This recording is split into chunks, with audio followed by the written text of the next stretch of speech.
तो इकोनॉमी में there are the many problem, बहुत ज्यादा प्रॉब्लम्स होती हैं, ठीक है, बहुत ज्यादा टारगेट्स होते हैं।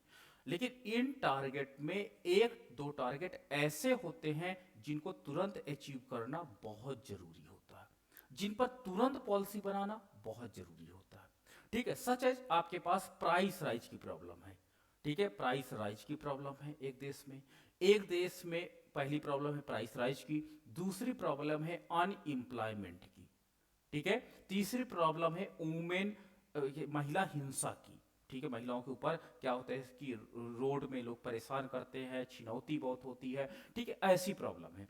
तो अब आप क्या कहोगे, तो इसमें निश्चित रूप से अनएम्प्लॉयमेंट एक प्रॉब्लम है, लेकिन ये प्रॉब्लम जो आपकी है वो दीर्घकालिक प्रॉब्लम है, ठीक है। दीर्घकाल में हमको ऐसी पॉलिसी बनानी चाहिए कि एम्प्लॉयमेंट जनरेशन हो सके। लेकिन प्राइस राइज से इंपॉर्टेंट हो जाता है कि एक काम करते हैं, महिला हिंसाओं को तुरंत रोकिए, तुरंत पुलिस प्रशासन को एक्टिवेट करिए, ठीक है। वैसे मॉनेटरी पॉलिसी के अंतर्गत महिला हिंसा नहीं आती है, लेकिन मैंने बताया था क्रम कैसे निर्धारित किया जाए। तो आपका जो प्राइस राइज वाली प्रॉब्लम होती है शॉर्ट रन प्रॉब्लम होती है, अल्पकालिक समस्या होती है। आपके पास दो प्रॉब्लम है, जैसे अनएम्प्लॉयमेंट प्रॉब्लम है, प्राइस राइज प्रॉब्लम है, तो इसमें सबसे पहले गवर्नमेंट किसके लिए पॉलिसी बनाएगी, तो गवर्नमेंट सबसे पहले पॉलिसी बनाएगी प्राइस राइज के लिए, कि इतना तेजी से प्राइस राइज हो रहा है, तो ये इनका शॉर्ट रन आपके पास टारगेट होते हैं, शॉर्ट रन अचीवमेंट होते हैं, और इस पर गवर्नमेंट क्या करती है, जो शॉर्ट रन ऑब्जेक्टिव्स होते हैं उन पर सबसे पहले पॉलिसी पर फोकस करती है गवर्नमेंट। लेकिन दूसरा जो उनकी पॉलिसी होती है, जैसे अनएम्प्लॉयमेंट है, ये एक लॉन्ग टर्म फिनोमिना है। लॉन्ग टर्म फिनोमिना का मतलब होता है कि गवर्नमेंट को ये पता है कि हमारे यूनिवर्सिटीज में, हमारे कॉलेजेस में, हमारे यहाँ इतने बच्चे अध्ययन कर रहे हैं, तो ये निश्चित रूप से आज नहीं तो कल तो एम्प्लॉयमेंट जनरेशन की डिमांड करेंगे। तो हमको ऐसा प्रिपेयर रहना चाहिए कि हमारी यूनिवर्सिटी में इतने बच्चे ग्रेजुएट हो जाएंगे, इतने बच्चे पीजी पोस्ट ग्रेजुएट हो जाएंगे, इतने बीटेक हो जाएंगे, इतने एमबीबीएस हो जाएंगे। तो इनके लिए जॉब क्रिएशन करना वास्तव में एक लॉन्ग टर्म टारगेट होता है, कि हमको कम से कम इतना प्रोजेक्शंस करना चाहिए, इतने हमको अपॉर्चुनिटी पैदा करनी चाहिए ताकि इनको अचीवमेंट मिल सके, ठीक है। तो ये याद रखना कि जो मैंने ऑब्जेक्टिव आपके साथ ऊपर स्टडी कराई होगी, उन ऑब्जेक्टिव्स में सारे ऑब्जेक्टिव इंपॉर्टेंट है, ये हम और आप सभी जानते हो कि सारे ऑब्जेक्टिव क्या होते हैं, इंपॉर्टेंट है। बट ये इंपॉर्टेंट कौन सा ऑब्जेक्टिव शॉर्ट रन में बहुत इंपॉर्टेंट है और कौन सा ऑब्जेक्टिव लॉन्ग रन में इंपॉर्टेंट है, इस पर आपको बहुत ज्यादा फोकस करना होगा। और ये चीजें आपको क्या होता है कि जब न्यूज़पेपर स्टडी करोगे, जब इंडियन इकोनॉमी स्टडी करोगे, जब आरबीआई की रिपोर्ट्स स्टडी करोगे, तो वहां पर आपको इस तरह की अचीवमेंट्स दिखाई पड़ेंगी, ठीक है। वहां से आपको पता चलेगा कि अच्छा, गवर्नमेंट इसकी अल्पकालिक की पॉलिसी तो ये है, लेकिन दीर्घकालिक पॉलिसी क्या होगी। सपोज दैट एम्प्लॉयमेंट जनरेशन, क्या भारत में मनरेगा की एक रिपोर्ट आई, क्या मनरेगा द्वारा एम्प्लॉयमेंट जनरेशन हुआ, यस हुआ, लेकिन अनस्किल्ड लेबर के लिए हुआ था। आप इसको लॉन्ग रन में आप नहीं इंप्लीमेंट करोगे ना, मतलब पूरे देश में आप मनरेगा चलाओगे पूरे लॉन्ग टर्म तक, ये एक शॉर्ट रन हमारा आपके पास ऑब्जेक्टिव है। हमको लॉन्ग रन ऑब्जेक्टिव पैदा करना किनके साथ, जो ग्रेजुएट हो रहे हैं, जो बीटेक हो रहे हैं, हमको उनको उसके अकॉर्डिंग काम देना है, ठीक है। शॉर्ट रन में आपने क्या किया कि जब देखा देश में, ठीक है, आपका गर्मी की छुट्टियां, गर्मी की छुट्टी में किसानी का काम खत्म है, आपने मनरेगा इंप्लीमेंट कर दिया और मनरेगा में लोगों ने काम करना चालू कर दिया, ठीक है। जैसे क्रॉप्स आने लगी, आपने मनरेगा का प्रोजेक्ट रोक दिया और प्रोजेक्ट कुछ दिन तक रुका रहा। फिर ठंडियों में जैसे क्या हुआ कि खेती का काम हमारा खत्म हुआ, अनस्किल्ड लेबर का उनको मनरेगा में आपने जॉब दे दिया। लेकिन जो आने वाली फ्यूचर की जनरेशन हैं, वो अनएम्प्लॉयड, वो अनस्किल्ड नहीं है, वो ग्रेजुएशन की है, वो 10th की है, वो 9th की है, अब वो मनरेगा में वर्क नहीं करना चाहते हैं। भले वो चाहते हैं कि ठीक है हम बेरोजगार रहेंगे चल जाएगा, बट हम ये मनरेगा वाला कार्य नहीं करेंगे। तो आपको ये नहीं कहोगे कि रसिया का ये प्रोग्राम था और भारत में इस सन से लेकर इस सन तक चला, बहुत सक्सेसफुली रहा, क्यों ना इंप्लॉयमेंट जनरेशन के लिए इस प्रोग्राम को दीर्घकालिक पॉलिसी में शामिल कर दिया जाए, नहीं। या लॉन्ग टर्म पॉलिसी के अंतर्गत आपने मनरेगा को इंप्लीमेंट कर दिया, ये भी पॉलिसी ठीक नहीं है।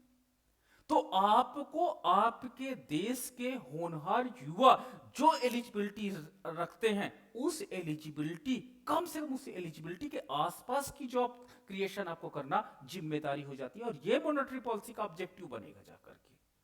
तो ये एक पॉइंट मैंने अभी यहां पर छोड़ दिया है कि इसका long term and short term में क्या प्रारूप होगा, चेंज हो जाएगा। गवर्नमेंट की प्रायोरिटी चेंज हो जाएगी, रिजर्व बैंक ऑफ इंडिया की पॉलिसी चेंज हो जाएगी।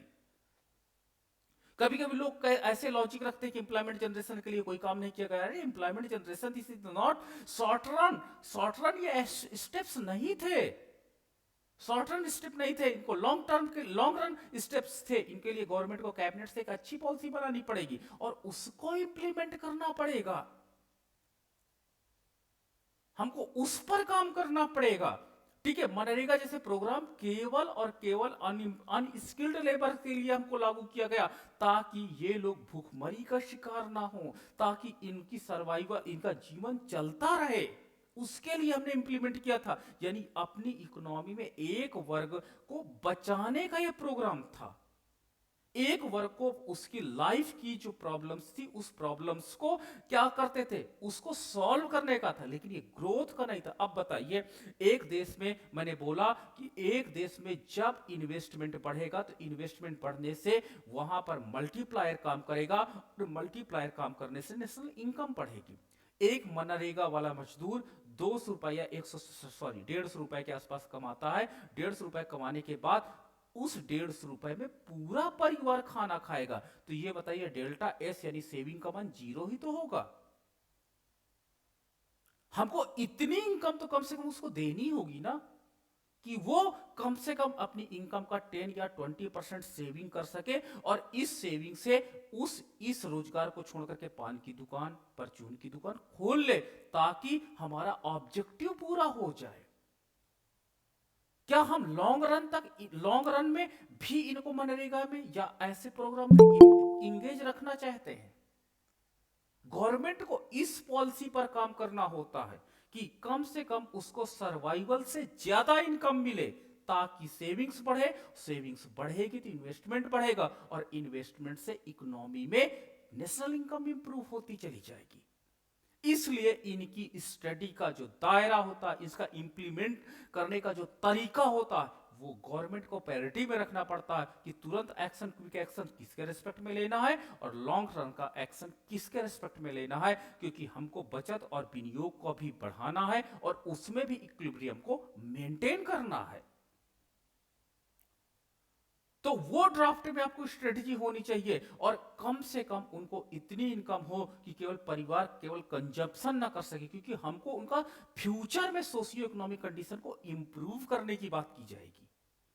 केवल वर्तमान में उनको किसी तरह से हम काम चला दें, केवल ऐसी पॉलिसी ना बने, बल्कि फ्यूचर में लौट करके इस मिनिमम नेशनल इनकम लेवल पर ना आए, पर कैपिटा इनकम घट करके दोबारा इनकी कम ना हो। एक बार मनरेगा से अपने आप को स्टेब्लिश करें, अच्छे लेवल पर चले जाएं, अपने स्वरोजगार में लग जाएं, या अपने एग्रीकल्चर सेक्टर में प्रॉपर काम करने लगे, ताकि मनरेगा में उन व्यक्तियों को हम सर्वाइवल कर सकें जो बहुत नीडी हैं, क्योंकि इसकी एक लिमिटेशंस थी। तो ये याद रखना, मॉनेटरी पॉलिसी के अंतर्गत एक पॉलिसी, आपने तो सब कुछ पढ़ लिया है, लेकिन उस पॉलिसी के अंतर्गत किस प्रॉब्लम पर गवर्नमेंट क्या एक्शन लेती है, उस एक्शन को आप न्यूज़पेपर में देखोगे।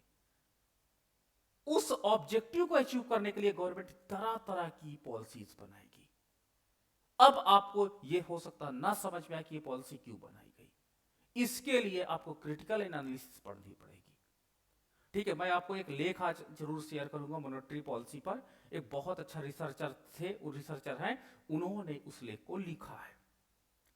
आप ईमानदारी से उस लेख को पढ़ना, तब आपको पूरी कंडीशंस क्लियर हो जाएगी कि मॉनेटरी पॉलिसी और उसका ऑब्जेक्टिव डिटरमाइन कर देना बहुत आसान है, लेकिन उसको अचीव करना शायद उतना ही डिफिकल्ट है। एक नॉर्मल इकोनॉमिस्ट तुरंत बोल देगा कीमत स्थायित्व के लिए एक काम करिए कि उसको प्राइस को रेगुलेट कर दीजिए, एम्प्लॉयमेंट बढ़ाने के लिए ज्यादा कंपनी खोल दीजिए। ठीक है, इस तरह के, अरे ठीक है, आपके गांव में मैं एक काम करता हूं, गांव में आईटी की एक कंपनी, इंफॉर्मेशन टेक्नोलॉजी की कंपनी खोल देता हूं, देखता हूं कितने लोगों को रोजगार मिलता है। कोई नहीं रोजगार कर पाएगा। कंप्यूटर में सॉफ्टवेयर बनाने होंगे लोग। हमको द नेचर ऑफ जो जॉब, जो एम्प्लॉयमेंट जनरेशन करना है, वो हमको उसके अकॉर्डिंग लोग भी तो हों वहां पर। इस पर पॉलिसी बहुत इंपॉर्टेंट है। दिल्ली, मुंबई, जहां पर आईटी प्रोफेशनल से मिलते हैं, आप वहां पर इस चीजों को आपको ओपन करना होगा। ठीक है, आपको गांव क्षेत्र में लघु एवं कुटीर उद्योगों के जरिए जिन पर ये लोग कंफर्टेबल जो उन पे काम कर सकते हैं, उन इंप्लॉयमेंट जनरेशन प्रोग्राम को इंप्लीमेंट करना होगा। तब आपके देश की मॉनेटरी पॉलिसी इफेक्टिव इंप्लीमेंट होगी। नहीं तो आपने रणनीतियां बहुत अच्छा है, आपके ऑब्जेक्टिव्स बहुत अच्छे हैं, बट आपका जो किया धरा है वो काम ही नहीं आया।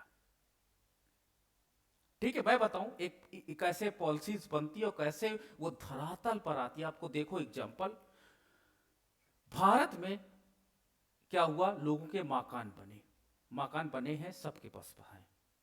एक प्रॉब्लम थी शौचालय की प्रॉब्लम। गवर्नमेंट ने इंदिरा गांधी योजना के अंतर्गत लोगों को शौचालय बनाए गए। ठीक है, पॉलिसी क्या बनाई गई कि गांव में क्योंकि पीछे चारों तरफ तो जमीन अभी उनकी रहती नहीं, क्योंकि गांव सटे सटे हैं, तो उनके दरवाजे पे गांव में बहुत जगह होती है ना, आपके यहाँ भी होगी, मेरे यहाँ भी होगी, जिसमें हम लोग भैंस गाय बांध देते हैं। तो उसी पर उन्होंने इंदिरा गांधी योजना का शौचालय बना दिया। गवर्नमेंट ने पॉलिसी इंप्लीमेंट बहुत सक्सेसफुली किया, पूरे देश में गए। और ये देखो, आपने देखा होगा रेलवे प्लेटफॉर्म हर जगह देखना सब सेम लगते हैं। जब तक उस बोर्ड पे नाम ना पढ़ो, आप बता नहीं सकते कि you are in Prayagraj, you are in Ghazipur, you are in Azamgarh, you are in Ballia, जब तक बोर्ड ना पढ़ो। उसी तरह इंदिरा गांधी योजना के अंतर्गत प्रत्येक गांव के घर के सामने टॉयलेट को बना दिया गया। रिपोर्ट क्या आई कि टॉयलेट योजना बना दी गई और पूरा गांव इस टॉयलेट से आच्छादित हो गया और शौच मुक्त हमारा गांव हो गया, बाहर कोई नहीं जा रहा। अब देखिए प्रॉब्लम क्या आई, टॉयलेट तो बनाए गए लेकिन वाटर ही नहीं था। गांव में कुएं से पानी भरकर लोग लाते थे। अब इतना पानी कहां से लाया जाए? परिणाम स्वरूप लोगों ने कहा, अरे यार, इसमें तो एक व्यक्ति को शौच में जाने के लिए, बाहर जाने के लिए 1 लोटा पानी की जरूरत है, और यहां पर शौच में जाने के लिए एक व्यक्ति को 40 लीटर पानी की जरूरत होती एक बार जाने के लिए। मैं आपको एक रिपोर्ट भी बता रहा हूं। जब 40 लीटर, यानी अगर एक परिवार में 5 लोग हैं तो कितना हो जाएगा, 4 पंचे 20, 200 लीटर पानी आपको चाहिए होगा। और गांव में इतना पानी कहां से मिले? परिणाम स्वरूप आधे लोगों ने टॉयलेट का यूज करना बंद कर दिया। दूसरा, हमारी मिथोलॉजी थी हम अपने दरवाजे पे नहीं जाएंगे, घरों के पीछे होता टॉयलेट, चल जाता, अजीब सा बदबू कर रहा था सामने। रिपोर्ट आई कि 1992 में जब टॉयलेट योजना चालू की गई और 2000 के सन का जब डेटा आया तो पता चला लोगों ने कंडे भर दिए थे इसमें। लोग धरातल में ऑब्जेक्टिव कुछ और था, एक्शन कुछ और हुआ, रिजल्ट कुछ और निकले। तो मॉनेटरी पॉलिसी जब आपके देश में बनाई जाती है तो मॉनेटरी पॉलिसी का जो लॉन्ग टर्म फिनोमिना उसको टेस्ट किया जाता है और शॉर्ट टर्म फिनोमिना उसको टेस्ट किया जाता है, और उसके आधार पर मॉनेटरी पॉलिसी को इंप्लीमेंट करने की बात की गई। एक अभी हाल ही के दिनों में एक घटना घटी जिसमें कहा गया कि सभी व्यक्तियों को बैंक अकाउंट होना अनिवार्य है। गवर्नमेंट ऑफ इंडिया ने इसमें बड़ा सपोर्ट किया कि आप जनधन अकाउंट खोल सकते हो, जिसमें बिना पैसे के आप अकाउंट खोलते हो। और लोगों ने बड़ा मजाक बनाया कि जब पैसे नहीं तो अकाउंट खोल के क्या करेंगे। बाद में पता चला, अच्छा स्कॉलरशिप का पैसा इसी अकाउंट में आएगा, अच्छा गवर्नमेंट योजनाओं का पैसा इसी अकाउंट में आएगा, अच्छा एग्रीकल्चर सेक्टर का पैसा इसी अकाउंट में आएगा। इस प्रकार मल्टीपर्पज गवर्नमेंट ने क्या किया, उनके अकाउंट में पैसा क्रेडिट करना शुरू कर दिया। अब लोगों में अफरा-तफरी फैली, अरे मेरा अकाउंट नहीं, मेरा तो पैसा नहीं मिल पाएगा। तो गवर्नमेंट लॉन्ग टर्म प्लान को लेकर के काम करता है। That is the part of monetary policy. वो मॉनेटरी पॉलिसी का कहीं ना कहीं पार्ट था जनधन योजना ओपन करना। ठीक है, तो इस तरह आपको एक कंफ्यूजन जनरेट ना हो कि आखिर इसमें गवर्नमेंट ने क्यों नहीं एक्शन लिया टाइम पर, और टाइम पर अगर मनरेगा जैसा प्रोग्राम जारी है तो इंप्लॉयमेंट जनरेशन की क्या स्थिति है। अगर ग्राम प्रधान से जाके पूछो, वो कहेगा कोई आता ही नहीं हमारे पास। ये गुड सिंबल है कि लोगों को कहीं ना कहीं स्किल्ड जॉब मिल रहा है। अगर ये आपको उसमें रोने वाली बात नहीं है कि मनरेगा के अंतर्गत कोई काम करने नहीं आता है, वो एक अच्छा सिंबल जा रहा है कि लोग कम से कम इतना सोशियो इकोनॉमिक कंडीशन इंप्रूव हो गई है कि लोग अच्छी जॉब पर गए हैं। लोग एग्रीकल्चर सेक्टर में प्रॉपर काम करने लगे, उनका ओन बिजनेस हो गया है। लेकिन अगर मनरेगा की पूरी सीट फुल है तो मतलब कहीं ना कहीं लोगों को अदर सेक्टर में अपॉर्चुनिटी नहीं मिल रही है। तो इस प्रकार जब भी किसी देश की मॉनेटरी पॉलिसी बनाई जाती है तो मॉनेटरी पॉलिसी में ये जरूरी नहीं है कि पहले नंबर पर कीमत स्थायित्व है तो वो कीमत स्थायित्व पे गवर्नमेंट ने एक्शन क्यों नहीं लिया है, रोजगार वृद्धि में क्यों नहीं एक्शन लिया है, तो इस तरह या इस तरह कैसे एक्टिवेट होगा, तो इसका भी टर्मिनोलॉजी हम लोग चेक करते हैं, देखते हैं और उसके आधार पर डिसीजंस लिए जाते हैं। अब मैं बताता हूं कि जो मॉनेटरी पॉलिसी है उसके टूल्स क्या क्या हैं, उनके उपकरण क्या क्या हैं, उन पर हम लोग बात करते हैं। ठीक है, तो एक हमारे पास क्या होता है, भारतीय रिजर्व बैंक है जिसको हम लोग सेंट्रल बैंक कहते हैं या बैंकों का बैंक भी कहा जाता है। इसमें क्या होता है कि भारतीय रिजर्व बैंक द्वारा नियंत्रित मुद्रा विस्तार की नीति अपनाई जाती है, कंट्रोल्ड मनी एक्सपेंशन पॉलिसी। अब देखो दो बड़ा इसमें कंट्रोवर्शियल वर्ड्स का यूज किया गया है। पहला यूज किया गया है कंट्रोल्ड यानी स्थिर करना, और दूसरा एक्सपेंशन यानी बढ़ाना। जब कोई चीज आप कंट्रोल रखोगे तो एक्सपेंशन कैसे होगी, जब एक्सपेंशन करोगे तो कंट्रोल नहीं होगी। लेकिन इसका मतलब होता है कि अर्थव्यवस्था में मुद्रा के प्रवाह को बढ़ाना, लेकिन चेक करते रहना कि उसका इफेक्टिवनेस सोसाइटी के हर वर्ग में प्रॉपर हो रहा है या नहीं हो रहा है, ये इसका मतलब हुआ। ये नहीं कि मनी धड़ाके से डाल दो इकोनॉमी में और उसका एक्सपेंशन हो, एक्सपेंशन होने के परिणाम स्वरूप वो अनकंट्रोल्ड स्थिति को जनरेट कर सकता है। उससे कुछ लोग तो बहुत ज्यादा बेनिफिटेड हो जाएंगे लेकिन अन्य लोगों को लॉस भी हो सकता है। तो कंट्रोल्ड मॉनेटरी एक्सपेंशन पॉलिसी को अपनाया जाता है, यानी अर्थव्यवस्था में जब मुद्रा के प्रवाह को बढ़ाया जाता है तो यह ना हो कि इकोनॉमी में इतना प्राइस लो हो गया है कि प्रोड्यूसर नाराज हो रहे हैं। मैं बताऊं क्वाइंस की, मैं बात बताता हूं, थोड़ा सा बड़ा अजीब सा मतलब मुझे वो लगा कि क्वाइंस जो होती है, मैंने देखा कि मेरे पास एक नजदीक है जो आरबीआई का ऑफिस है कानपुर। तो कानपुर से लोग क्या करते थे, क्वाइंस लेकर के आते थे, और क्वाइंस इतना ज्यादा गांव में आ गया था, वहां पर क्या हुआ था कि इनको मतलब बहुत सस्ते में, सस्ते का मतलब होता है कि अगर 100 रुपी के कॉइन लेते थे तो 100 रुपी के कॉइन में 110 के कॉइन दे देते थे, यानी 10 रुपी का एक्स्ट्रा कॉइन्स मिल जाते थे। गांव में लोग इतना ज्यादा कॉइन्स ले आए, पता है मेरे गांव आप चले जाइए 1 रुपी के छोटे सिक्के लेना बंद कर दिए लोगों ने। अगर इकोनॉमी में ज्यादा एक्सपेंसिव मनी एक्सपेंशन हो जाएगा तो वैल्यू ऑफ मनी डिक्लाइन कर जाएगी, और 1 रुपए के कॉइन लोग छोटे वाले लेना बंद कर दिए। ये 2 रुपी के नीचे कॉइन ही नहीं ले रहा था कोई। क्यों? क्योंकि कह रहा था कि अगर हमको यही करना तो हम आज जाएंगे कानपुर से आरबीआई से नहीं लेकर के आ जाएंगे। परिणाम स्वरूप क्या हुआ कि आपको अगर ज्यादा मनी एक्सपेंसेस कर दोगे तो अर्थव्यवस्था में प्रॉब्लम आ जाएगी, अर्थव्यवस्था का वो गला घोट देगी, उस मनी की वैल्यू डिक्लाइन कर जाएगी और वो मनी आपके लिए मुसीबत बन जाएगी। तो हमको इतनी मनी एक्सपेंसेस नहीं करा, तब आरबीआई ने तुरंत क्या क्या कंट्रोल कर दिया और तुरंत उनको रिपोर्ट गई, और रिपोर्ट के बाद तुरंत उन्होंने कहा कि नहीं ये सब पॉलिसी नहीं, 100 रुपी कोई कॉइन्स लेने आता है तो 100 रुपी के कॉइन्स ही उनको दिए जाए, ज्यादा नहीं देंगे। क्योंकि सब लोग चाह रहे थे 10 रुपए का, चलो बेनिफिट एक कम करो, 10,000 के चलो कॉइन्स लेके आते हैं, कुछ बन जाएगा। परिणाम स्वरूप इकोनॉमी में कॉइन्स का एक्सेस हो गया, आरबीआई को रिपोर्ट गई, तुरंत उन्होंने प्रतिबंधित किया, प्रतिबंधित करने के बाद क्या हुआ, तब जाकर के कॉइन्स की एक्सेप्टेबिलिटी हुई, लोगों ने लेना स्वीकार कर दिया।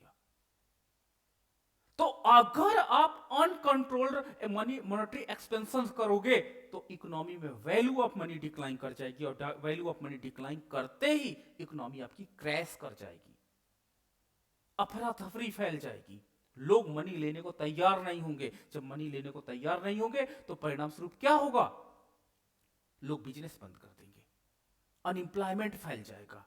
तो जिस टारगेट के लिए आपने सप्लाई ऑफ मनी को बढ़ाया था वही टारगेट से आप लोग क्या हो जाओगे, दूर हो जाओगे। तो इसी को कहते हैं कंट्रोल्ड मनी एक्सपेंशन पॉलिसी कहते हैं। आप केवल मनी एक्सपेंशन पॉलिसी कभी मत पढ़ना, कंट्रोल्ड मनी एक्सपेंशन पॉलिसी की नीतियां रिजर्व बैंक ऑफ इंडिया अपनाती है और वो काम करती है। नाउ द नेक्स्ट है, अब देखो कंट्रोल्ड एक्सपेंशन पॉलिसी के अंतर्गत गवर्नमेंट क्या काम करती है। पहला काम देखिएगा यहां पर, जब अर्थव्यवस्था में स्फीतकारी दबाव पुनः प्रकट होते हैं तो किसी भी समय तरलता अथवा मुद्रा की पूर्ति अत्यधिक बढ़ने से रोकना। सपोज दैट इकोनॉमी में सप्लाई ऑफ मनी बढ़ी और सप्लाई ऑफ मनी बढ़ने से इकोनॉमी में प्राइस ऑफ कमोडिटी बढ़ जाता है। प्राइस ऑफ कमोडिटी बढ़ने की घटना को हम लोग इन्फ्लेशन कहते हैं। लेकिन जब स्फीतिक दबाव, स्फीतिक दबाव का मतलब होता है, स्फीतिक दबाव, देखो प्रोड्यूसर को कभी भी स्फीतिक दबाव नहीं होता है। प्रोड्यूसर को, उसको तो स्फीत से फायदा होता है, इन्फ्लेशन से उसको बेनिफिट होता है, producer gaining from in the price rise. लेकिन इन्फ्लेशन से हरदम कंज्यूमर प्रेशर फील करने लगता है। लो, जो पेन था 10 रुपए का अब 40 का हो गया। If you are consumer you are feeling very bad. अरे ये अभी तो ये आलू 20 का था, अब ये 40 का कैसे हो गया है। यू आर यानी कंज्यूमर इकोनॉमी में प्रेशर फेल करने लगता है। तो जब स्फीतकारी दबाव पुनः प्रकट होने लगते हैं और लगता है कि इससे कंज्यूमर को काफी प्रॉब्लम हो रही है, प्रोड्यूसर गेनिंग, प्रोड्यूसर को लाभ हो रहा है, वो छोड़िए, कंज्यूमर के दृष्टिकोण से जब आरबीआई स्टडी करता है तो वो समझ जाता है कि अरे इसका तो निगेटिव इंपैक्ट है, तो तरलता अथवा मुद्रा पूर्ति यानी सप्लाई ऑफ मनी को बढ़ाने से रोक देता है। लो, ठीक है। दूसरा, उत्पादन को बढ़ाने तथा प्रोत्साहन देने के लिए नियमित साख का प्रवाह करना। ठीक है। अब क्या होता है, जो प्रोड्यूसर्स होते हैं वो क्या होते हैं, जैसे इकोनॉमी में सप्लाई ऑफ मनी बढ़ती है, मनी मॉनेटरी एक्सपेंशन पॉलिसी अपनाई जाती है, तो सबसे ज्यादा प्रोड्यूसर जो होते हैं वो बैंक में आते रहते हैं। किसके लिए, हम एक नया प्लांट चालू कर रहे हैं, उसके लिए लोन लेना है। कितने का, 10 करोड़ का लोन है, 10 करोड़ का लोन है, इतना पैसा। अगर वो 10 करोड़ का लोन के लिए उनको पैसा नहीं मिल पाया टाइम से बैंक से, तो इस मनी एक्सपेंशन पॉलिसी का हमारा जो बेनिफिट था वो क्या हो जाएगा, हम उस बेनिफिट को कन्वर्ट नहीं करा सकते हैं। तो आरबीआई को एक चैलेंज तो होता है कि उस इन्फ्लेशन के अंतर्गत कंज्यूमर के ऊपर प्रेशर जनरेट ना होने पाए। ज्यादा ज्यादा के मैंने बात बोला, थोड़ा बहुत तो होगा ही होगा। और दूसरी तरफ जो प्रोड्यूसर होते हैं उनको बैंक से क्रेडिट भी आसानी से एक्सेस होती रहे। ये ना हो जाए कि अचानक प्रोड्यूसर बहुत ज्यादा बैंक पहुंच गया, बैंक के पास पैसे ही नहीं, खत्म है, बैंक कहां से पैसा दे। तो ये दो बड़े चैलेंज आते हैं मॉनेटरी पॉलिसी में, और ये चैलेंज को हैंडल करना आरबीआई को काफी डिफिकल्ट होता है, काफी एक बड़ा टास्क होता है। तो इसको कंट्रोल कैसे किया जाता है, तो मैंने आपको बताया था कि जो क्रेडिट कंट्रोल के दो मेथड है, एक बार मैं जस्ट रिवीजन के रूप में इनको अपना रहा हूं, कि एक आपका होता है क्वांटिटेटिव क्रेडिट कंट्रोल, जिसे हम लोग क्या कहते हैं, सॉरी ये इसमें गड़बड़ लिखा, ये आप इसको हटा देना, ठीक है। एक तो आपको कहते हो कि मात्रात्मक या परिमाणात्मक साख नियंत्रण, इसके अंतर्गत क्या होता है, इसको मैं डायरेक्ट क्रेडिट कंट्रोल कहता हूं। और डायरेक्ट क्रेडिट कंट्रोल के अंतर्गत इकोनॉमी में मनी की क्वांटिटी को डायरेक्टली कम कर दिया जाता है। डायरेक्ट आरबीआई बैंक रेट बढ़ा देगा, डायरेक्ट आरबीआई सीआरआर बढ़ा देगा, डायरेक्ट आरबीआई वीआर बढ़ा देगा, डायरेक्ट आरबीआई एसएलआर बढ़ा देगा। ठीक है। तो ये क्वांटिटी यानी जो मुद्रा की मात्रा है, जो क्वांटिटी ऑफ द मनी है, वो इकोनॉमी से खींच लिया जाता है। किसके लिए, for the controlling inflation, inflation को कम करने के लिए। लेकिन वहीं आपके पास क्वालिटेटिव क्रेडिट कंट्रोल है, और क्वालिटेटिव क्रेडिट कंट्रोल के अंतर्गत रिजर्व बैंक ऑफ इंडिया क्या करता है कि मनी फ्लो के डायरेक्शंस को चेंज करता है, मनी फ्लो को कम नहीं करता है। जिस सेक्टर्स में वो मनी नहीं जा रही है, उसका इंपैक्ट पॉजिटिव नहीं पड़ रहा है, उस सेक्टर के लिए वो क्या करता है, फ्लो को बढ़ा देता है, फ्लो को इंप्रूव करता है। मींस अर्थव्यवस्था में जैसे मान लीजिए इन्फ्लेशन के कारण अमीर जो व्यापारी हैं, जो बड़े व्यापारी, उनको बेनिफिट हो रहा है, लेकिन एक काम करते जो जुलाहे हैं, मान लीजिए कोई स्मॉल स्केल इंडस्ट्री में काम कर रहा, उनको नहीं बेनिफिट हो रहा है। तो आरबीआई क्या करता है, उस फ्लो को देखता है, चेक करता है, अच्छा केवल एक सेक्टर्स को ज्यादा बेनिफिट दिया गया है, जुलाहे लोग, किसान लोग, अरे स्टूडेंट लोग, इनको तो बेनिफिट दिया नहीं गया, तुरंत उनका क्या होता है, राशनिंग ऑफ द क्रेडिट कर देता है, क्रेडिट को लिमिटेशन कर देता है कि 20% आपको, आरबीआई को आदेश करता है, 20% आरबीआई आदेश करता है बैंकों को कि 20% आपको लोन कहां पर देना है, स्टूडेंट्स को देना है। तो इकोनॉमी में मनी फ्लो का जो इन्फ्लेशन का होता है, जो इन्फ्लेशन का इंपैक्ट है, मॉनेटरी पॉलिसी ये देखती है। ये देखो, आप अपने घर में एक बाल्टी पानी फैला दो, पूरी फर्श में बराबर पानी कहीं नहीं जाएगा, निश्चित रूप से कहीं पर ज्यादा पानी जाएगा, कहीं पर कम जाएगा। इसी तरह इकोनॉमी में भी होता है। जब आरबीआई मनी एक्सपेंशन पॉलिसी को अपनाता है तो उस मनी एक्सपेंशन पॉलिसी का कुछ सेक्टर पे तो बहुत अच्छा इंपैक्ट दिखाई पड़ता है, लेकिन अदर सेक्टर सूखे रहते हैं। सूखे का मतलब वहां पर उसका इंपैक्ट नहीं पड़ता है। तो वो आपकी जिम्मेदारी है, आप क्या करते हो, कंट्रोल करते हो। कैसे? झाड़ू उठाते हो, वाइपर उठाते हो, ठीक है, वाइपर उठाते हो, उसके मनी को, उसको क्या होता है, पानी के फ्लो को मोड़ते हो। उसी तरह आरबीआई क्या करती है, क्वालिटेटिव क्रेडिट कंट्रोल के अंतर्गत क्या करता है, उस पर सख्त नियम बनाते हैं, और सख्त नियम बनाने के बाद उस सेक्टर को भी मॉनेटरी बेनिफिट से लाभान्वित कराते हैं। तब जाकर के वो सारी अर्थव्यवस्था को इससे इकोनॉमिक डेवलपमेंट में के अंतर्गत लाभ हो पाता है। तो पहला जो है वो डायरेक्ट है, और मैंने आपके साथ जब स्टडी कराई थी तो मैंने बताया था कि क्वालिटेटिव क्रेडिट कंट्रोल के अंतर्गत आपका शॉर्ट रन मेथड ज्यादा अपनाए जाते हैं, अल्पकालिक नियम ज्यादा बनाए जाते हैं। अल्पकाल का ये एक्शन बहुत अच्छा है, लेकिन दीर्घकालिक पॉलिसी आपको काम करना है, दीर्घकाल में आपको अच्छा काम करना है, इकोनॉमी को बेनिफिटेड करना है, तो आपको लॉन्ग टर्म पॉलिसी बनाना पड़ेगा, और लॉन्ग टर्म पॉलिसी के लिए आपको क्वालिटेटिव क्रेडिट कंट्रोल पर काम करना होगा। ठीक है, नाउ द नेक्स्ट है, मैंने आपके साथ इन पॉइंट्स को डिस्कस भी किया, फिर से हम एक बार चेक कर लेते हैं कि मॉनेटरी पॉलिसी के जो क्वांटिटेटिव मेथड है, क्वांटिटेटिव टूल्स हैं, उन क्वांटिटेटिव टूल्स को जो लोग नए हैं या जो लोगों ने नहीं स्टडी किया है, मैंने क्रेडिट कंट्रोल के अंतर्गत ये सारे उपकरण पर मैंने बहुत विस्तृत चर्चा की है, उसका वीडियो भी अपलोड है, मैं आपके साथ वीडियो भी शेयर कर दूंगा, तो आप उनको फिर से एक बार रिवीजन कर सकते हो। बट मैंने बताया था कि क्वांटिटेटिव के अंतर्गत बैंक रेट होता है, आपके पास कैश रिजर्व रेशियो होता है, ओपन मार्केट ऑपरेशन होता है, change in liquidity ratio fund होता है, रेपो रेट होता है, रिवर्स रेपो रेट होता है, एसएलआर होता है, एंड कैश लिक्विडिटी रेशियो होता है। तो इन पॉइंट्स पर हम लोगों ने बात किया था कि इकोनॉमी में इनके माध्यम से, अब बैंक रेट क्या है, वो रेट जिस रेट पर रिजर्व बैंक ऑफ इंडिया अन्य कॉमर्शियल बैंक्स को लोन वो भी लॉन्ग टर्म का प्रदान करता है।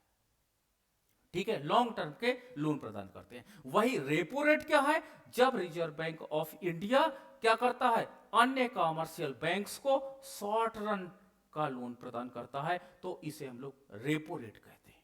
ठीक है, तो ये छोटी छोटी टेक्निकल डिफिनेशन होती है। तो जैसे इकोनॉमी में, जैसे मैंने बैंक रेट आपके साथ समझाया था कि बैंक रेट जब इकोनॉमी में बढ़ता है तो उसके परिणाम स्वरूप कॉमर्शियल बैंक जो इससे जुड़े होते हैं उनको महंगा लोन प्राप्त होता है, और जब महंगा लोन प्राप्त होता है तो निश्चित रूप से ये रेट ऑफ इंटरेस्ट को पहले से बढ़ा देते हैं। जब रेट ऑफ इंटरेस्ट पहले से बढ़ जाता है तो निश्चित रूप से इकोनॉमी में लोन लेने वालों की संख्या कम हो जाती है।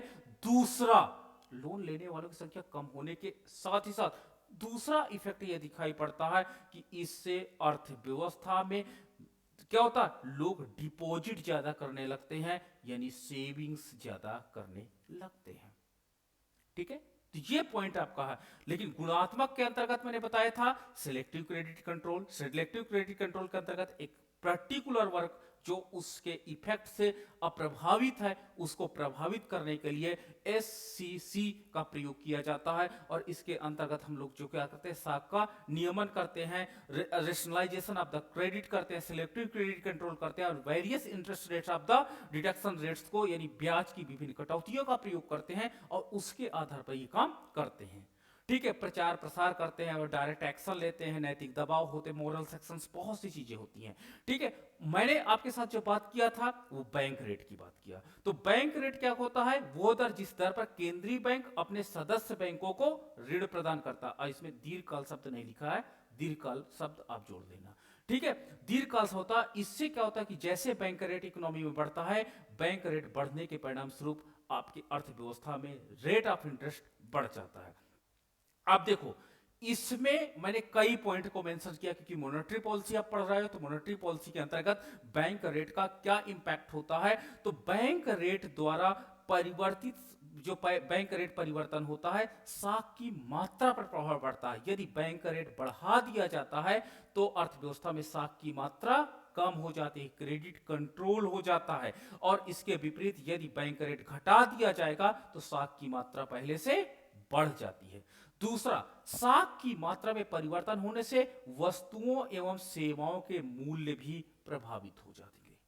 ठीक है, अर्थव्यवस्था में अगर क्रेडिट क्या हो जाती है, क्रेडिट ज्यादा है तो वस्तुओं तथा मूल सेवाओं के मूल्य ज्यादा होंगे। अगर इकोनॉमी में क्रेडिट कम होगी तो उससे प्राइस ऑफ कमोडिटी डिक्लाइन कर जाएंगे।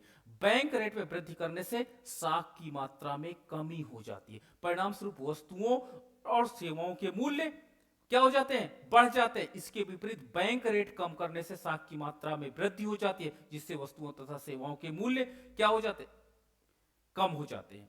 दूसरा, बैंक दर में परिवर्तन द्वारा विदेशी पूंजी के विनियोग की मात्रा पर भी प्रभाव पड़ता है। बैंक दर में वृद्धि होने से पूंजी पर लाभ तथा ब्याज की मात्रा बढ़ने से विदेशी पूंजी का आगमन बढ़ जाता है। ठीक है, बैंक रेट ज्यादा है, बैंक रेट ज्यादा होने से अर्थव्यवस्था में रेट ऑफ इंटरेस्ट ज्यादा रहेगा। जब ज्यादा रहेगा तो विदेशी पूंजी ज्यादा आएंगी, और इसके विपरीत अगर आपकी अर्थव्यवस्था में क्या होता है, बैंक ब्याज दर कम है तो इससे विदेशी पूंजी आपकी अर्थव्यवस्था में कम आएगी, क्योंकि वो प्रॉफिट चाहती है।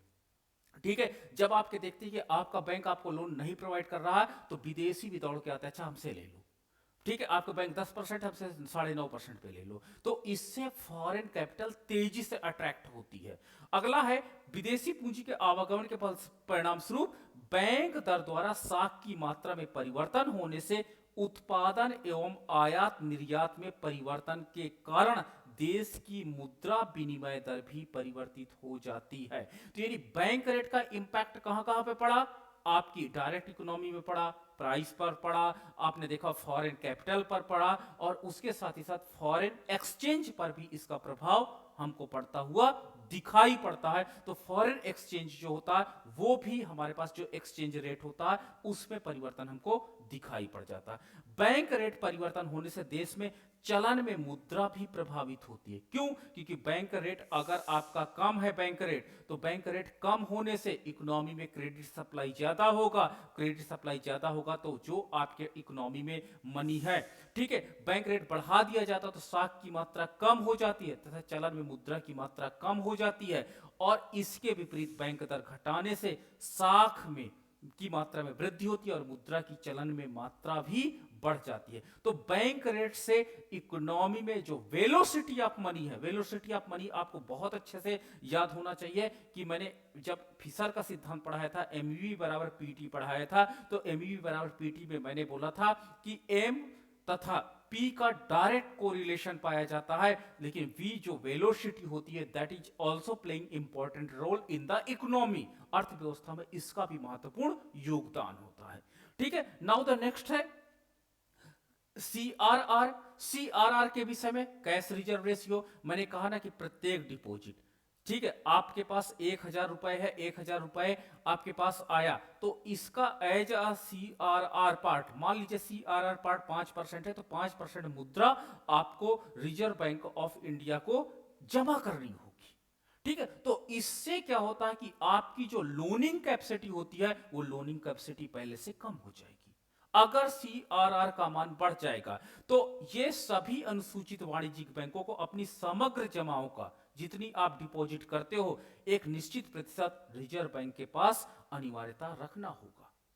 ठीक है, एवरी डिपॉजिट, ठीक है, आपके पास जितनी भी डिपॉजिट्स होती है उसका अ पर्टिकुलर पार्ट आपको रिजर्व बैंक ऑफ इंडिया के पास रखना पड़ेगा जाके। और जितना क्रेडिट क्रिएशन कर रहा है, जैसे मैंने क्या बोला कि अगर 1000 रुपीज से आपने क्रेडिट क्रिएशन 910 रुपए का किया, तो इस 910 रुपए का भी CRR के बराबर आपको रखना पड़ेगा रिजर्व बैंक ऑफ इंडिया के पास। तो इसका प्रयोग सर्वप्रथम सबसे पहले कहां किया गया था? 1935 में अमेरिका द्वारा किया गया था। इस टूल्स का प्रयोग सबसे पहले अमेरिका द्वारा किया गया था। फिर बाकी विश्व के देश इसको एक्सेप्ट करते गए कि अरे ये तो बड़ा अच्छा तरीका है, इसके द्वारा इकोनॉमी में क्रेडिट कंट्रोल किया जा सकता है, इन्फ्लेशन हमारा काफी कंट्रोल हो जाएगा। यह विधि वहां अधिक उपयुक्त होती है जहां पर मुद्रा बाजार अविकसित होते हैं। अगर आपका मनी मार्केट बहुत ज्यादा डेवलप हो चुका है तो भी ये टूल्स आपका काम वहां पर नहीं करेगा। ये एग्जाम में कंपटीशन में पूछा गया था एक बार पीसीएस एंड जेआरएफ में कि सीआरआर का प्रयोग उस इकोनॉमी में कहां पर आप नहीं कर सकते हो। ठीक है, तो एक का मनी मार्केट अविकसित है, एक का मनी मार्केट विकसित है, एक का मनी मार्केट तटस्थ है यानी बीच का है। तो इस तरह करके तो मनी मार्केट जहां पर अविकसित होते हैं वहां पर क्या होता है कि बहुत अधिक उपयुक्त होता है। जहां पे मनी मार्केट ज्यादा, भी जैसे हमारा भारत है, भारत में उतना अच्छा मनी मार्केट अभी डेवलप नहीं हो पाया, तो यहां पर सीआरआर इनिशियल स्टेज पे बहुत सक्सेसफुली काम करेगा। लेकिन जब आपका एक बार मनी मार्केट डेवलप हो जाएगा तो फिर सीआरआर का टूल्स आपके यहां काम नहीं करेगा। इसीलिए देखो अमेरिका ने 1935 में इसका प्रयोग किया था, लेकिन अब वहां पर ये इफेक्टिवली काम नहीं कर रहा है। तो केंद्रीय बैंक को नगद आरक्षित अनुपात में आवश्यकता अनुसार परिवर्तन करने का अधिकार होता है। देश में जब साख की मात्रा को कम करना होता है तो रिजर्व बैंक क्या करती है? सीआरआर को बढ़ा देती है। और जब इकोनॉमी में आपका क्या होता है कि कैश रिजर्व रेशियो का मान कम कर देती है, जब इकोनॉमी में आपको लिक्विडिटी बढ़ानी होती है। तो लिक्विडिटी बढ़ाने को लेकर के इसमें हम लोग लेते हैं भारत में वैधानिक नकद अनुपात को 3% से लेकर के 15% के बीच में रखा गया है, जो जनवरी 2007 में भारत बैंकिंग अधिनियम 1934 में संशोधन करके उसे अधिकार दिया गया कि सीआरआर की न्यूनतम जो सीमा है 3% तथा अधिकतम सीमा 15% की सीमा को समाप्त कर सकता है। तो पहले ये रूल्स बने थे कि अर्थव्यवस्था में जो सीआरआर है वो न्यूनतम 3 और अधिकतम 15% के बीच में ही रहेगा। लेकिन कभी कभी इकोनॉमी में क्राइसिस बहुत ज्यादा हो जाती है, अनकंट्रोल्ड इकोनॉमी जाती है, जैसे श्रीलंका का आपने देखा होगा, अनकंट्रोल्ड इकोनॉमी हो गई थी। तो आपको सीआरआर के माध्यम से एक पावरफुल ब्रेक लगाना जरूरी हो जाता है। तो इसलिए 2007 में रिजर्व बैंक ऑफ इंडिया ने अपने इस एक्ट में थोड़ा सा संशोधन किया और आरबीआई को ये पावर आ गई कि अब ये कोई लिमिटेशंस नहीं रह गई है, इसके बियॉन्ड भी आप जा सकते हो, 20, 30, 40, 50, अब कोई लिमिट नहीं बनी। आनी सीआरआर टूल्स का आप प्रॉपरली यूज कहीं भी कर सकते हो, दैट इज अपर लिमिट चाहे वो लोअर लिमिट हो। ठीक है, तो इस प्रकार क्या होता है कि सीआरआर का जो इफेक्टिवनेस है वो इफेक्टिवनेस को और अधिक करने के लिए ये एग्जाम में पूछा गया। तो ये एग्जाम में पूछा गया है, कई बड़े एग्जाम में, पीसीएस आपका, नेट जेआरएफ में यहां पर से क्वेश्चन काफी उठे हैं। नाउ द नेक्स्ट है आपके पास open market operation. Open market operation के अंतर्गत मैंने आपके साथ डिस्कस किया था कि ओपन मार्केट ऑपरेशन के अंतर्गत जो आपका रिजर्व बैंक ऑफ इंडिया है वो क्या करता है? प्रतिभूतियां बेचता है, सिक्योरिटी पेपर बेचते हैं। ठीक है, और उसके आधार पर जो सरकारी प्रतिभूतियां होती हैं वो रिजर्व बैंक ऑफ इंडिया, मान लीजिए रिजर्व बैंक ऑफ इंडिया है, आरबीआई है, और ये सिक्योरिटी पेपर यहां पर बेच रहा है, ये सिक्योरिटी पेपर। तो जब कमर्शियल बैंक इसको लेने जाएंगे, ठीक है, तो ये अपने फंड को यहां पे रखेंगे। तो इससे क्या हो जाएगा? कमर्शियल बैंक के पास अब फंड कम हो जाएगा। जब कमर्शियल के बैंक के पास फंड पहले से कम हो जाएगा तो निश्चित रूप से क्या हो जाएगा कि आरबीआई अपना ओपन मार्केट ऑपरेशन के अंतर्गत बाजार में लिक्विडिटी को कम कर दिया है। तो इस प्रकार ओपन मार्केट ऑपरेशन के अंतर्गत सरकार यानी रिजर्व बैंक ऑफ इंडिया अपनी प्रतिभूतियों को बेचते हैं, और जब अर्थव्यवस्था में मनी सर्कुलेशन बढ़ाना होता है तो इन प्रतिभूतियों को वापस ले लेते, भैया हमारी प्रतिभूतियां वापस दो और बाकी आप देख लो। तो इस प्रकार से सीआरआर बहुत इंपॉर्टेंट रोल अदा करता है। और एसएलआर का मैंने आपको बताया था कि एक वैधानिक तरलता अनुपात होता है जिसे हम लोग एसएलआर कहते हैं, और केंद्रीय बैंक के अनुसार यानी रिजर्व बैंक ऑफ इंडिया की गाइडलाइन के अकॉर्डिंग व्यापारिक बैंकों के अपनी कुल दायित्व का एक निश्चित प्रतिशत भाग नकद प्रतिभूतियों के रूप में अपने पास रखना होता है। ये कंफ्यूजन मत रखना, कौन सा? CRR RBI को देना होता है। SLR वो आपको अपने पास ही रखना होता है। ठीक है, अब इसमें मैं एक चीज नहीं नोट कर पाया, आपको ये मैं होमवर्क देता हूं कि SLR भारत में प्रारंभ में कितना था और वर्तमान में कितना चल रहा है। ठीक है, आप देखिएगा कि भारत में 40% था पहले और घटते घटते ये समय 18% आ गया। तो कहीं ना कहीं अर्थव्यवस्था में ट्रस्ट जम रहा है। भारतीय अर्थव्यवस्था चाह रही है कि अर्थव्यवस्था में लिक्विड प्रवाह बढ़े, इन्फ्लेशन थोड़ा सा दिखाई पड़े और इस इन्फ्लेशन के कारण इकोनॉमी तेजी से इंप्रूव होती चली जाएगी। तो इस तरह हमारे पास मॉनेटरी पॉलिसी में हमने देखा कि अर्थव्यवस्था कैसे मनी के टर्म में कहते हैं आरबीआई के पास आर्थिक विकास की चाबी होती है और इस चाबी के माध्यम से, इस कंट्रोल मेथड माध्यम से, मनी के माध्यम से पूरी अर्थव्यवस्था को विकसित करने का वहीं से क्या कहता आइडिया लाता। अर्थव्यवस्था में केवल मुद्रा के प्रवाह में फ्लैक्चुएशंस करके, मुद्रा के प्रवाह में फ्लैक्चुएशंस करके, कमी ज्यादा या डायरेक्शन मोड़ करके इकोनॉमिक डेवलपमेंट कर देता है। तो इस प्रकार जो हम लोग स्टडी करते हैं वो मॉनेटरी इकोनॉमिक्स का पार्ट हो जाता है और ये मॉनेटरी पॉलिसी का पार्ट बन जाता है। तो अब आप बताइएगा, ये पीडीएफ मैंने आपके साथ शेयर किया है, इस पीडीएफ को आपको बहुत अच्छे से आना चाहिए और इस पीडीएफ को आपको पढ़ना चाहिए और पढ़ने के बाद इसको जरूर याद रखना, आपके काफी काम की चीजें हैं। ठीक है, तो चलिए अब आपके कोई प्रश्न हो तो जरूर पूछिएगा।